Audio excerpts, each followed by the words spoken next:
여러분 안녕하세요. 놀이발배 우주입니다. 오늘 여러분과 함께 암소를 보여주겠습니다. 너희가 하나님의 성령인 것과 하나님의 성령이 너희 안에 계시는 것을 알지 못하느냐. 고린도전서 3장 16절 말씀. 아멘.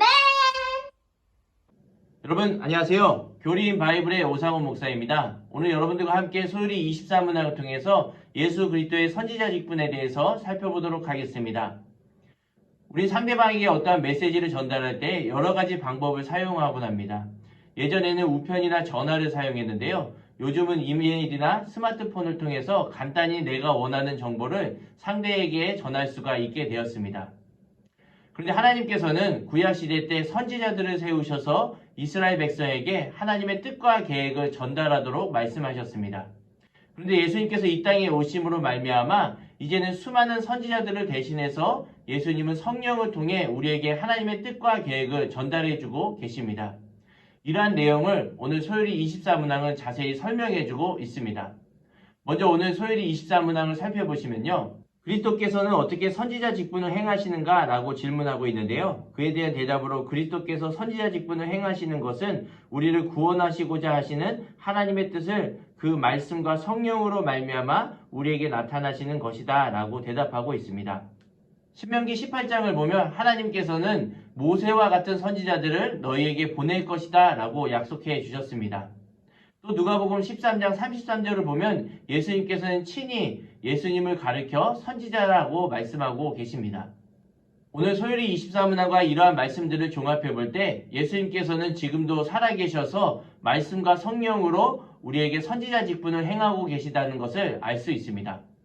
그렇다면 구약의 선지자와 예수님과의 차이점은 무엇일까요? 첫 번째는 구약의 선지자들은 하나님께로부터 말씀을 받아서 그대로 전달했습니다. 그런데 예수님은 하나님께로부터 말씀을 받아서 전달한 것이 아니라 예수님 자체가 하나님이시고 하나님의 말씀이기 때문에 그분께서 하시는 모든 말과 행동이 다 하나님의 뜻과 일치했던 것이죠. 예를 들면 책이나 논문에 각주라는 것이 있습니다. 이 각주는 내가 어떤 말을 하고자 할 때 내가 직접 한 말이 아니라 다른 사람이 한 말을 인용한 것입니다 라는 표시로 각주를 사용합니다. 이와 마찬가지입니다. 구약의 수많은 선지자들은 하나님의 말씀을 받아서 대언할 때 마치 각주 표시와 같이 여호와께서 이르시되 여호와께서 말씀하시되 라는 그런 각주 표시를 함으로써 하나님의 말씀을 그대로 대언했습니다 라고 이스라엘 백성들에게 가르쳤던 것입니다. 그런데 예수님은 하나님이시고 완전한 선지자 직분을 행하시기 때문에 그러한 각주 표시를 하신 것이 아니라 직접 예수님께서 하나님의 말씀을 선포하셨던 것이죠. 그래서 예수님께서 백성들에게 말씀하실 때를 보면 내가 너희에게 이르노니 라고 말씀을 시작하는 것을 볼 수 있습니다. 두 번째, 구약의 선지자들은 유한한 인간이었기 때문에 한 사람이 죽으면 다른 선지자들을 세워서 하나님은 그 뜻을 전파하도록 했습니다. 또 거짓 선지자들은 마치 자기의 말을 하나님의 말씀인 것 양 전했기 때문에 이스라엘 백성들은 잘 분별해서 들어야 했었습니다. 그런데 예수님은 부활하셔서 지금도 살아계시기 때문에 수많은 선지자들을 세울 필요가 없었던 것입니다. 또 예수님은 거짓 선지자들과 같이 하나님의 말씀과 반대되는 것들이 없기 때문에 우리는 예수님의 말씀을 분별해서 듣는 것이 아니라 그대로 순종해야 하는 책임이 있는 것입니다. 세 번째, 구약의 선지자와 예수님의 차이점은 구약의 선지자는 백성들에게 회개하라 라고 선포할 수는 있었지만 백성들의 죄를 사할 수 있는 권세는 없었습니다. 그런데 예수님은 이스라엘 백성들에게 회개하라 라고 선포할 뿐만 아니라 진정으로 예수님을 믿고자 하는 자들에게는 죄사함의 권세를 가지고 죄를 사해 주셨던 것이 큰 차이점이라고 할 수 있습니다.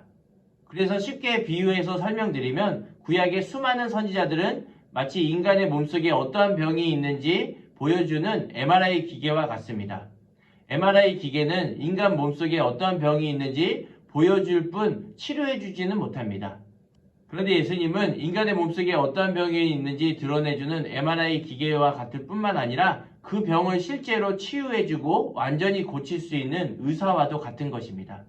그래서 예수님은 이스라엘 백성들에게 회개하라 천국이 가까이 왔느냐라고 선포하는 동시에 진정으로 마음으로 예수님을 영접하는 자들에게는 죄사하는 권세를 가지고 그 죄를 사하여 주셨던 것입니다. 오늘 소요리 24문항을 통해서 예수 그리스도의 선지자 직분에 대해서 살펴보았습니다. 다음 시간에는 소요리 25문항을 통해서 예수 그리스도의 제사장 직분에 대해서 알아보도록 하겠습니다. 그때까지 건강히 안녕히 계세요.